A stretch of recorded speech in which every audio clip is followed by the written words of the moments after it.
오늘 말씀은 열왕기상 19장입니다. 9절에서 18절 말씀입니다. 주제는 하나님은 남은 자를 통하여 일하신다라는 주제를 가지고 여러분과 함께 은혜를 나누겠습니다. 아멘. 이제 19장 1절에서 8절을 앞절에 보니까 엘리야 선지자가 갈멜산에서 바알 선지자 450명을 무찔렀습니다. 그 이후 아방은 이 사건을 이제 자기 아내 이세벨 왕비에게 말합니다. 이제나 저제나 정치는 여자가 하는 것 같습니다. 밤에 역사가 이루어진다잖아요. 그러니까 이 여자가 참 어떻게 보면 참 지혜로운 여자지만 어떻게 보면 요도망정입니다. 자기 남편을 왕인데 남편을 구워 삶아요. 이세벨이. 그래서 이세벨이 이제 남편 왕이 말하는 아방이 말하는 소리를 듣고 분노를 합니다. 감히 엘리야가 왕권을 도전해 왕에게 이 나라 정세를 하고 400명이나 싸웠지만 그 사람들이 왕을 도전한다고 그렇게 이세벨은 생각한 것입니다. 그래서 이세벨은 이렇게 생각합니다. 이제는 엘리야를 잡아서 죽여야겠다. 앞절에 그렇게 1절부터 이제 8절까지 그렇게 말하고 있습니다. 이 소리를 들은 엘리야는 너무나 두렵고 무서운 나머지 도망을 하여 깊은 광야로 들어갑니다. 아니 450명을 무찔렀잖아요. 우상들과 싸워서 이겼으면 좀 당당하게 나가야 되는데 이세벨의 그 연약한 여자의 하는 소리를 듣고 엘리야는 그만 후리짓고 맙니다. 모든 것들이 무너졌다고 생각하는 것입니다. 남자의 기백이 어디 갔습니까? 다 사라져 버렸습니다. 한낱 이 여자로 인해서 그렇게 위풍당당하던 엘리야가 그냥 주눅이 들어서 아주 깊숙한 그런 광야로 숨어버립니다. 거기 로뎀 나무 아래에 앉아 있습니다. 그리고는 하나님께 이렇게 기도합니다. 하나님, 차라리 이대로 죽는 것이 낫습니다. 이렇게 낙심하며 자신의 생명을 거두어 달라고 하나님께 기도를 합니다. 이런 남편을 우리가 믿고 살아가야 합니까? 남자들이 힘이 강해야 되잖아요. 그리고 가정을 이끌어 가야 될 그런 남자들이잖아요. 물론 엘리야는 가정을 가졌는지 안 가졌는지는 잘 모르겠습니다. 저는.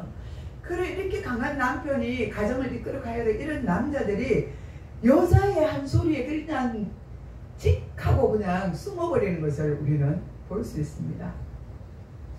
그리고는 천사가 나타나서 엘리야에게 몸을 어루만지면서 가져온 떡과 물을 주며 생명을 연장시켜 주는 것을 볼 수가 있습니다. 얼마나 엘리야가 놀랐으면 기가 죽었으면 하나님의 천사가 나타납니까? 천사가 나타나서 엘리야의 몸을 막 이곳저곳을 만져줍니다. 그리고 가져온 떡과 물을 먹이게 합니다. 먹여줍니다. 엘리야는 이 떡과 물을 먹고 다시 누웠습니다. 왜요? 회복되지가 않았습니다. 너무나 타격을 받았기 때문에 그 심령이 회복되지를 못했습니다. 그렇게 하니까 또 다시 천사가 와서 먹으라고 재촉을 합니다. 엘리야는 천사가 준 음식을 먹은 후 힘을 얻은 후에 40일 낮과 밤을 걸어서 하나님이 계시는 호렙산까지 오게 합니다. 하나님의 사람도 두려움과 낙심에 빠질 수가 있습니다. 여기 보십시오. 엘리야가 그렇게 강하던 엘리야가 낙심에 빠져버렸습니다. 그러니 우리 믿음 없는 우리는 어떻겠습니까? 얼마나 낙심에 빠지겠습니까? 조그마한 일에도 우리는 낙심에 빠질 수가 있습니다. 이것이 인간의 본성인 것입니다. 그러나 하나님은 낙심하고 지쳐있는 자들을 회복시켜 주실 줄 믿습니다. 아멘. 호렙산이란 신의 산을 말합니다. 이곳은 하나님과 새로운 만남의 장소입니다. 엘리야도 죽기를 바라는 때가 있고 우리도 죽기를 바라는 때가 있습니다. 이때가 어느 때입니까? 절망 가운데 있을 때입니다. 그렇게 기도하고 하나님 앞에 능력을 받은 엘리야도 죽기를 바라는 그때가 있습니다. 하물며 우린 이 연약한 인생들이 조그만 일에 넘어지고 죽기를 바라지 않을 때가 있겠습니까? 그런데 하나님은 자비하심과 긍휼로 엘리사에게 우리에게 떡과 물을 주셔서 생명을 연장시켜 주십니다. 우리에게도 엘리야에게 힘을 북돋게 하실 뿐만 아니라 다음 길로 예비하시고 보내시는 것을 우리는 말씀으로 통하여 알 수 있습니다. 이것을 사명이라고 말합니다. 엘리야와 우리는 하나님 앞에서 달아나려고 하지만 하나님은 이스라엘과 우리가 하나님을 처음 만난 그곳으로 다시 부르십니다. 오늘 말씀이 이제 이 사건 이후에 일어나는 사건들입니다. 이제 19장 9절부터 본문에 들어갑니다. 엘리야가 그곳 굴에 들어가 거기서 머물더니 여호와의 말씀이 그에게 임하여 이르시되 엘리야야 내가 어찌하여 여기 있느냐 하고 하나님이 엘리야에게 물으셨습니다. 여기 굴이란 어두컴컴한 곳입니다. 아무것도 없는 그 굴에 깜깜한 그곳에 엘리야는 있었던 것입니다. 너무 두려운 나머지 이 굴에 숨어버린 것입니다. 갇혀 있으면 어떻습니까? 바깥 상황이 어떻는지 우리는 알 수 없지 않습니까? 어떻게 바깥이 돌아가는지 알 수가 없습니다. 그렇습니다. 우리도 마음의 동굴에 갇히게 되면 세상 만사가 다 귀찮습니다. 내가 어떻게 살아왔는데, 내가 여지껏 어떻게 했는데, 왜 나에게 이런 일이 일어나 하고 우리도 마음에 있는 동굴에 갇힐 때가 참 많이 있습니다. 그래서 우리는 아무것도 할 수 없을 때가 있습니다. 엘리야와 똑같은 그런 성정을 가질 때가 많이 있다는 것입니다. 하나님께서 엘리야가 어디에 있는지 모르셔서 부르셨습니까? 엘리야를? 아닙니다. 엘리야가 어떤 상태인지, 엘리야가 어디에 있는지 하나님은 정확하게 아십니다. 하나님은 우리의 일거수, 우리가 움직이는 모든 것들을 하나님은 다 알고 계세요. 우리 눈에만 보이지 않는 거예요. 왜요? 영적인 세계이지 않습니까? 하나님은 영이시기 때문에 우리 눈에는 보이지 않습니다. 그러나 하나님의 눈에는 우리가 지금 어떤 상태인지, 무엇을 하는지, 아픈지 슬픈지 괴로운지 힘이 든지를 다 알고 계신다는 것입니다. 근데 우리는 믿음이 연약하여서, 믿음이 없어서 하나님이 어떤 분인지를 잘 모르고 있다는 것입니다. 하나님은 너는 왜 거기 있느냐 이렇게 물어보십니다.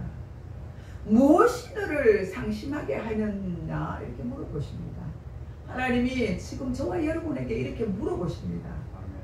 너는 왜 거기 있느냐, 무엇이 너를 낙심하게 하였느냐 이렇게 우리에게 물어보시는 것입니다.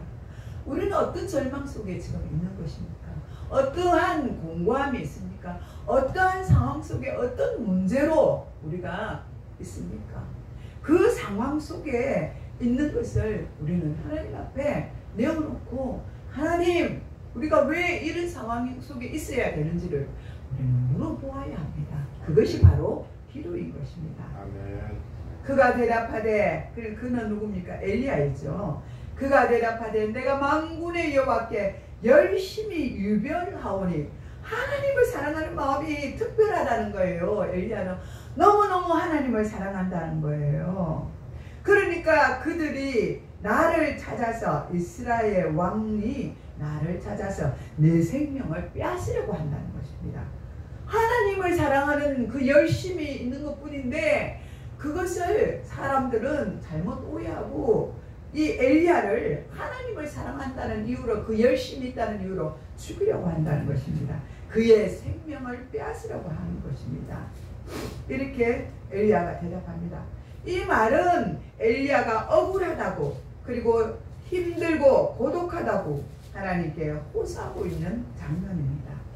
하나님, 이제 아무도 없고 나만 남았어요. 그렇게 말합니다. 왜요? 동굴에 갇혀 있잖아요. 엘리야는 동굴에 숨었지 않습니까? 그러나 이건 사실이 아닙니다. 우리도 절망 중에 사실보다 감정이 앞설 때가 참 많이 있습니다. 하나님은 이런 우리를 왜곡된 것으로부터 바로 잡으려고 우리를 찾아오십니다. 엘리야를 찾아오십니다.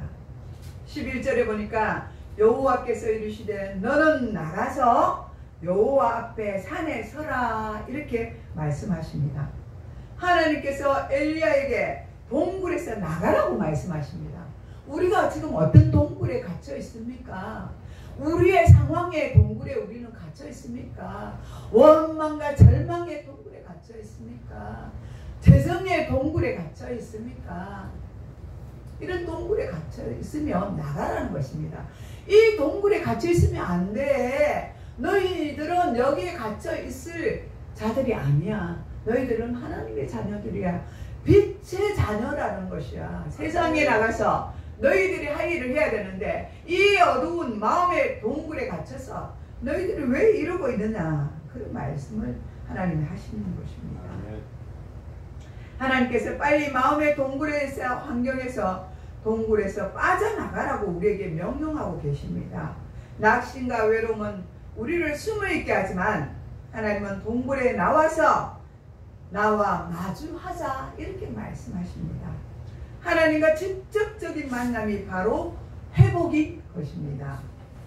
12절에 보니까 또 지진 후에 불이 있으나 불 가운데에도 여호와께서 계시지 아니하더니 이렇게 하반절에 12절 하반절에 말씀하십니다.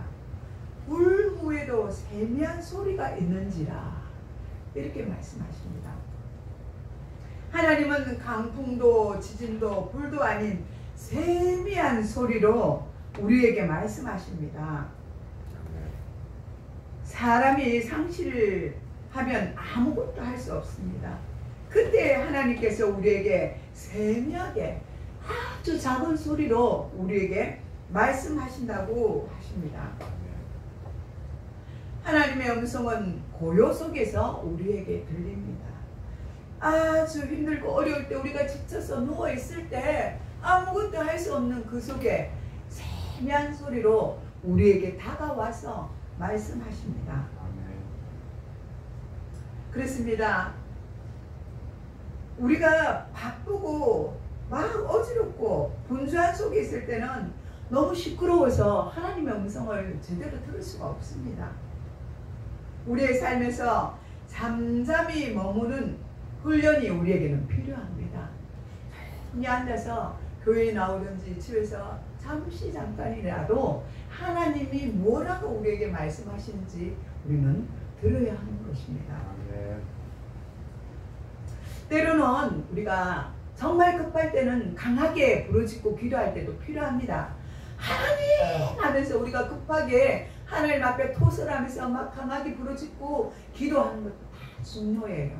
그렇지만 또 힘들고 어려울 때, 우리가 아무 힘도 없을 때, 기도할 수 없는 힘조차 없을 때, 그때는 우리가 가만히 누워서 주님의 음성을 들을 필요가 있다는 것입니다.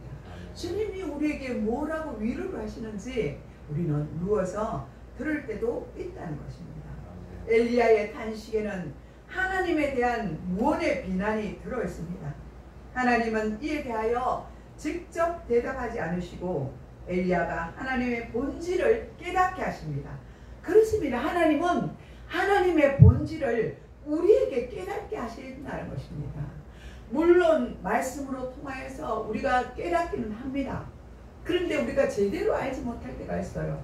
그러나 우리가 하나님의 음성을 들으려고 할 때, 하나님을 알려고 할 때, 그분이 누구신지 우리가 알아가려고 할 때 하나님의 본질을 우리는 깨달아 알 수 있다는 것입니다. 아멘. 또 지난날 모세처럼 출애굽기 33장 22절처럼 엘리야도 하나님이 자기 옆으로 지나가시리라는 확실한 말씀을 듣게 됩니다. 엘리야는 무엇을 경험합니까? 자연을 다스리시는 하나님께서 자신을 폭풍과 지진과 번개 가운데서 드러내시지만 출애굽기 19장 16절에 이 지점에서는 여호와 하나님은 자신을 고요한 가운데 드러낼 수 있는 자신의 말씀으로 보여주고 계십니다. 세미한 소리는 문자적으로 조용히 자고 있는 바람의 소리를 뜻합니다. 이 온 우주 만물을 누가 지으셨습니까? 하나님이 지으셨죠. 이 바람과 번개, 비, 그죠? 눈, 이 모든 자연의 현상을 어느 누군가가 있었기 때문에 이것들이 자연 현상이 일어나지 않습니까? 그런데 많은 과학자들은 그것을 거스릅니다. 하나님 앞에. 과학자들은 뭐라고요? 어떤 사건의 발생에 의해서 누군가 있었는데 원숭이로 인해서, 그죠? 발전돼서 인간이 되었다. 이렇게 말한 어떤 분자로 인해서 이것이 되었다고 이렇게 말하죠. 그런데 이 땅을 만드신 분은 계십니다. 분명 그분이 계시는데 그것을 알지 못하는 거예요. 그분은 바로 하나님이신 것입니다. 아멘. 하나님이 창세기 보면 말씀으로 이 땅을 모든 것들을 창조했어요. 아멘. 이 창조의 계시가 1장 1절에 말씀하셨는데 이 말씀을 믿어야 되는 거예요. 아멘. 이것을 믿어야만 하나님을 알 수 있는 것입니다. 아멘. 세미한 소리는 문자적으로 조용히 자고 있는 바람의 소리를 뜻합니다. 하나님은 이렇게 조용히 우리를 만나 주신다는 것입니다. 13절에 엘리야가 듣고 겉옷으로 얼굴을 가리우고 나가 불어기에 섬에 드디어 엘리야가 그 굴에서 나옵니다. 어두깜깜한 그 굴 속에서 엘리야가 밖으로 나와서 굴 앞에 맞아 서는 것입니다. 그것은 하나님의 임재를 가리키는 것입니다. 아멘. 하나님의 얼굴을 보는 것입니다. 그분의 거룩하심 앞에 우리는 겸손과 경외로 우리는 서야 합니다. 그리고 마침내 엘리야가 그러게 하더니 우리도 그 어기로 나가서 합니다. 엘리야가 그 굴에서 나온 것처럼 우리도 어려운 상황의 굴에서 나와야 합니다. 환경의 굴에서 나와야 합니다. 아픔의 굴에서 나와야 합니다. 아멘. 희망으로 우리는 나와야 하는 것입니다. 그것이 예수 그리스도의 빛인 것입니다. 아멘. 빛으로 오신 예수님을 우리는 맞이하여야 하는 것입니다. 아멘. 예수님의 빛이 오면 우리 온 어두웠던 마음들이 밝아지는 것입니다. 아멘. 하나님의 자리로 나오는 것이 바로 회복인 것입니다. 아멘. 하나님 앞에 나올 때 우리가 회복받는다는 것입니다. 14절에 그가 대답하시되 내가 만군의 하나님 여호와께 열심히 유별하오니 이는 이스라엘 자손이 주의 언약을 버리고 주의 제단을 헐며 칼로 주의 선지자들을 죽였으며오며 오직 나만 남았거늘 그들이 내 생명을 찾아 빼앗으려 하나이다. 야, 이스라엘 백성들이요 왕이 잘못이니까요 이런 정치를 하는 거예요. 하나님의 사람, 하나님의 대변자 엘리야를 죽이려고 한다는 것이에요. 칼로 죽이고 제단을 헐고 또 말씀의 언약을 버리게 하고 선지자들을 죽였다는 것입니다. 이 얼마나 엄청난 일들이 일어납니까? 하나님을 떠나니까 이런 일들이 일어났어요. 사고가 막 일어나는 것입니다. 엘리야는 여전히 똑같은 말을 계속합니다. 이렇게 하면 엘리야는 똑같이 또 말씀합니다. 우리 마음의 상처는 쉽게 치유되지 않습니다. 엘리야도 마찬가지입니다. 그 마음이 쉽게 치료가 되지 않았기 때문입니다. 하나님은 우리에게 즉각적인 치유도 하시지만 반복되는 사랑의 대화로 치유해 주십니다. 그것이 말씀입니다. 말씀으로 하나님은 우리에게 다가오셔서 우리 마음을 치유하시고 회복시켜 주시고 또 말씀의 레마로 직접적으로 우리에게 말씀해 주시기도 합니다. 세미한 음성으로 말씀하신다 하셨잖아요. 우리가 아주 깊이 주님을 만날 때 이런 상태가 일어나는 것입니다. 아멘.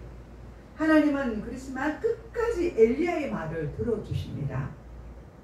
15절에 보니까 여호와께서 그에게 이르시되 너는 내 길을 돌이켜 광야를 통하여 다메섹에 가서 이르거든 하사엘에게 기름을 부어 아람의 왕이 되게 하고 이렇게 말씀합니다. 이 말씀은 하나님은 엘리사에게 다시 사명의 자리로 돌아오라고 말씀하시는 것입니다. 사명의 자리로 세워주시는 것을 볼 수가 있습니다. 낙심 후에도 하나님은 우리에게 사명을 주십니다. 아멘. 우리가 사명을 받았는지 안 받았는지 잘 알 수 없을 때도 있어요. 그것이 믿음이 없기 때문입니다. 하나님이 우리에게 강한 말씀으로 탁 주셨을 때 하나님이 이 말씀을 주신 건 우리에게 이것을 가지고 사명자로 계속 그 말씀이 내 속에 들어와서 나에게 내 마음에 자꾸 이것이 요동치고 할 때 이게 벌써 사명이거든요. 하나님 왜 이 말씀을 저에게 주시는 거예요? 왜 하나님 그렇게 하십니까? 자꾸 물어봐야 돼요. 우리가 묻지 않고 자꾸 이것을 물리치면 안 되는 것입니다. 하나님 그때는 깊은 가운데 하나님과 만나서 단독적으로 기도하는 장소는 많잖아요. 교회도 되고 가정도 되고 어느 곳이든지 기도원도 되고 가서 직접적으로 이 말씀을 들고 기도해야 합니다. 그러면 하나님이 우리에게 말씀하셔요. 오늘 이 말씀을 주신 거는 나에게 그런 뜻이 있어서 나에게 이런 사명이 있어서 하나님이 계속 반복적으로 말씀하시는 것이며 그렇게 우리는 알아야 하는 것입니다. 그러면 하나님 이 말씀을 하나님 내게 주셨는데 나는 이 말씀을 붙들고 기도함. 하나님 그러면 어떻게 해야 합니까? 하나님 내게 이 말씀 주신 나는 어떤 길로 가야 되는 것입니까? 우리가 직장을 구할 때 또 집을 구할 때 어떤 환경에 우리가 처해 있을 때 분명히 하나님 앞에 우리는 기도하고 구해야 하는 것입니다. 내 생각대로 하면 절대로 안 돼요. 세상 사람들은 내 마음대로 내 뜻대로 구하는 것이 맞아요. 그들은 하나님을 모르기 때문에. 그러나 우리는 그렇잖아요. 크리스천들은 하나님의 사람들이에요. 그렇기 때문에 하나님 앞에 찾고 구하고 물을 때 하나님이 우리에게 말씀하시고 응답해 주시는 것을 저와 여러분은 믿으시기 바랍니다. 아멘. 하나님은 그렇습니다. 낙심 후에도 우리에게도 엘리야에게 사명을 주시는 분이십니다. 우리는 도망치지 말고 하나님의 길로 나아가야 하는 것입니다. 광야를 통하여 다메섹에 가서 먼 길을 가야 하지만 그 여정은 하나님의 계획 안에 있는 것입니다. 우리가 좀 돌아갈 수도 있어요. 먼 길을 가야 해요. 이스라엘 백성들은 어떻게 했어요? 하나님 말씀을 안 들어서 그저 사흘 길만 가도 될 가나안 길을 어떻게 했어요? 40년을 갔어요. 얼마나 긴 세월을 돌아서 갔습니까? 말씀 앞에 순종하지 않으니까 이와 같은 일들이 이스라엘 백성들에게 일어난 것입니다. 또한 우리에게도 일어나는 것입니다. 말씀에 순종되지 않고 하나님 앞에 순종하지 아니하면 우리가 빨리 가는 지름길로 가야 되는데 이 멀고 머나먼 고난의 길을 우리가 돌아가야 하는 것입니다. 다메섹은 아람이란 뜻입니다. 아람이란 나라입니다. 그러니까 지금으로 보면 시리아 쪽이겠죠. 시리아의 수도로 당시의 이방 나라인 것입니다. 아사엘에게 기름을 부어 아람 왕이 되게 하고 하나님은 엘리야에게 정치적, 선지자적 사명을 맡기시는 것을 우리는 알 수가 있습니다. 역사를 주관하신 하나님께서 하나님의 도구로 엘리야를 다시 부르시고 사용하십니다. 우리도 사명을 받았다면 어떤 환경일지라도 사명자로서 다시 그 자리에 서야 합니다. 아멘. 16절에 보니까 너는 또 nim시의 아들 예후에게 기름을 부어 이스라엘의 왕이 되게 하고 아벨무홀라 사밧에게 아들 엘리사에게 기름을 부어 너를 대신하여 선지자가 되게 하라. 이렇게 또 엘리야에게 하나님은 명령을 하십니다. 이 말씀은 하나님께서 엘리사에게 두 가지 사명을 주시는 것을 우리는 알 수 있습니다. 하나는 예후에게 기름을 부어 이스라엘 왕이 되게 하는 사명을 주셨습니다. 훗날 아합 왕가를 심판하고 우상 숭배를 제거하는 왕으로 일을 하게 하는 것입니다. 두 번째는 엘리사에게 기름을 부어 너를 대신하여 선지자가 되게 하라고 말씀하십니다.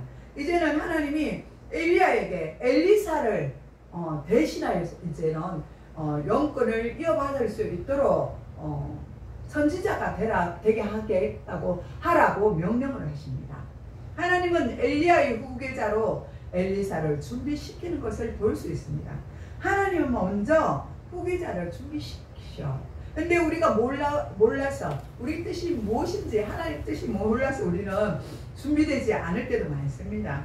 무슨 일을 할 때 사업장도 그렇고 무엇을 하든 내가 시험을 칠 때도 그렇고 어디 계획을 할 때도 그렇고 직장을 갈 때도 있고 하나님 분명히 우리에게 기도시키십니다. 근데 우리가 못 깨달아요. 그걸 기도시키신 후에 일을 하시는데 그때는 우리가 실패하지 않도록 하시는 거예요. 만약에 그 길이 아닌데 가더라도 우리가 좌절하지 않는 것입니다. 하나님이 왜요? 그 길을 가지 않게 하시기 위해서 그 길을 주셨기 때문에 우리는 좌절하지 않는데 우리가 하나님 앞에 기도하지 않고 우리 뜻만 가지고 간다면 만약에 실패했을 때 우리는 낭망하고 좌절하는 것입니다. 그러나 하나님의 뜻이었다면 그곳에 실패했을지라도 우리는 낭망하거나 좌절하지 않는 것입니다. 아멘. 너를 대신하여서 이렇게 하나님이 말씀하십니다. 엘리사의 사역이 끝나감을 의미하는 것입니다. 이 말씀은 이제 엘리사의 사역이 이제 다 되었다는 것입니다. 그래서 엘리야의 사역이 다 되어가는 것입니다. 그래서 엘리사로 통해서 이제는 대신하여 선지자로 세우는 것을 볼 수가 있습니다. 계승과 이어짐을 말하는 것입니다. 하나님의 일은 한 사람으로 끝나지 않고 다음 세대로 이어진다는 뜻입니다. 우리도 그랬잖아요. 할아버지, 아버지, 그죠? 우리 이렇게 대를 이어가잖아요. 이랬듯이 믿음에도 하나님께서 대를 이어서 가도록 준비하시는 것입니다. 하나님의 계획은 철저하십니다. 그래서 훈련을 시키시는 것입니다. 훈련에 합당한 자가 되었을 때 하나님은 사용하시는 것입니다. 아멘. 우리가 직장을 할 때 사업을 할 때도 합당한 자, 그곳에 정말 그 사업에 합당한 자가 되었을 때 하나님은 그 사업장의 리더자로 세우는 것을 우리는 알 수 있습니다. 엘리사가 지쳐 있을 때 하나님은 세 사람 아사엘, 예후, 엘리사를 준비해 놓으셨습니다. 이 사람들이 각각 오늘 본문에 나오지 않습니까? 우리는 이 길이 끝이 아닌가 생각하지만 하나님은 이미 길을 열어놓고 계시는 것을 우리는 알 수 있습니다. 이것이 하나님의 사명은 공동체입니다. 교회의 공동체입니다. 하나님은 한 사람에게만 의존하지 않습니다. 예후는 정치적으로 사용을 하시고 아사엘은 외교적으로 사용을 하시고 엘리사는 영적으로 사용하는 것을 우리는 알 수 있습니다. 각각 영역이 다르지만 다 하나님의 뜻이 있는 것입니다. 영적 계승은 참 중요합니다. 이 중에서 가장 중요한 것이 영적인 것입니다. 엘리사를 다음 세대의 리더로 세우는 그 사명이 가장 중요한 것입니다. 저와 여러분도 사명자로 하나님의 귀하게 쓰임받는 그릇으로 사용하기 위해서는 하나님이 분명히 우리에게 훈련을 주시는 것입니다. 17절에 보니까 아사엘의 칼을 피하는 자는 예후가 죽일 것이요 예후의 칼을 피하는 자는 엘리사가 죽이리라 이렇게 말씀하십니다. 이 말씀은 어떻게 심판을 하실지에 대한 계획을 엘리사에게 알려주시는 말씀입니다. 이 말씀은 단순한 물리적 전쟁이 아니라 영적 전쟁이 아니라 하나님의 공의로운 심판의 방식과 그 순서를 보여주고 있는 것입니다. 하나님의 심판은 피할 수가 없습니다. 그 어느 누가 하나님 손밖에 우리가 벗어날 수가 없습니까? 하나님의 심판은 우리가 피할 수 없습니다. 인간의 실수로는 하나님의 공의를 피할 수 없습니다. 심판은 단계적으로 진행이 됩니다. 외적으로는 하사엘에게, 정치적으로는 예후에게, 영적으로는 엘리사에게 하나님은 이와 같은 모든 일들을 심판하고 있는 것을 우리는 알 수 있습니다. 하나님은 마지막까지 살아있는 심판자이십니다. 우리가 다 죽는다 해도 하나님은 죽으시는 분이 아니십니다. 하나님은 마지막까지 우리를 심판하시는 분이십니다.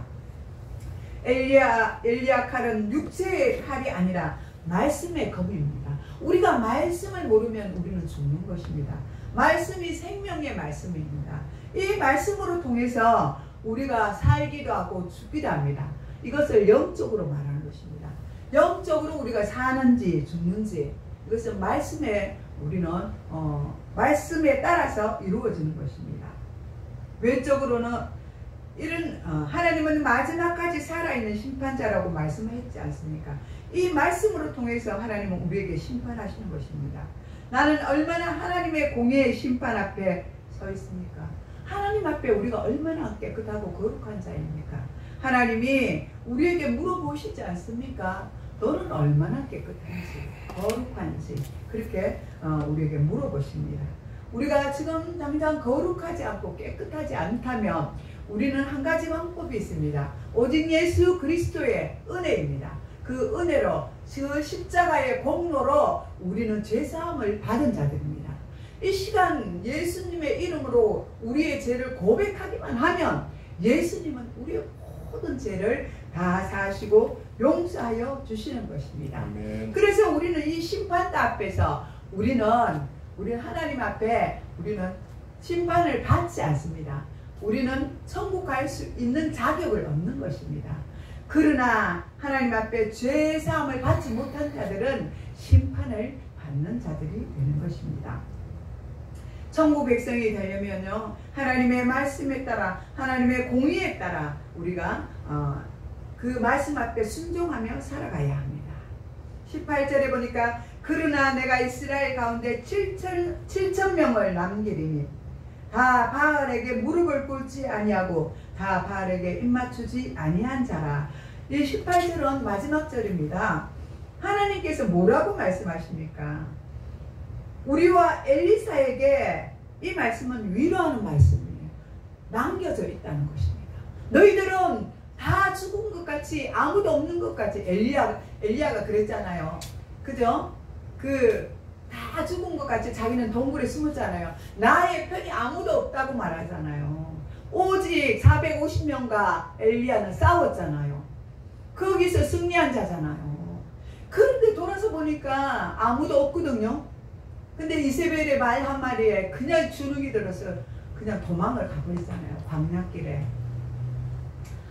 우리는 그렇게 하지만 하나님은 엘리야를 그렇게 남겨두지 않았다는 것이죠. 우리도 그렇습니다. 우리도 절망 가운데 있고 낭망 속에 있고 괴로움과 아픔 속에 있을지라도 우리가 하나님이 우리를 그냥 남겨두지 않는다고 말씀하시는 것입니다. 내가 이스라엘 가운데 7,000명을 남겨두셨다는, 우리는 없는 것 같은데 하나님은 남겨두셨대요. 우리 눈에는 보이지 않아요. 근데 7,000명이 영적으로 하나님이 다 남겨두셨어요. 우리가 모르는 곳곳에 그리스도인들, 믿음의 사람들을 하나님은 숨겨두셨다고 그렇게 말씀하고 있습니다. 바알에게 무릎 꿇지 않고 입 맞추지 않는 그런 깨끗한 사람들을 7,000명을 하나님은 남겨두셨다고 말씀하고 있습니다. 그 사람들은, 그 7,000명은 조용히 믿음을 지키고 있는 사람들입니다. 내 눈에는 보이지 않는 곳에서 그 사람들은 신앙을 지키는 남은 자로 그들은 살아가고 있습니다. 이 세상이, 이 어지러운 세상에, 정말 망할 것 같은 세상에 하나님은 정말 믿음의 사람, 신실한 사람들이 있을까 이렇게 말하지만 하나님은 남겨두신 것을 우리는 알 수 있습니다. 하나님께서는 낙심하고 고독 속에 살아가고 있는 우리들에게 너는 혼자가 아니야, 이렇게 우리에게 말씀하십니다. 너는 혼자가 아니고 내가 너희 곁에 함께 있어 줄게. 오늘 이렇게 하나님은 말씀하고 계십니다. 이런 음성을 듣는 저와 여러분들이 되시기를 바랍니다.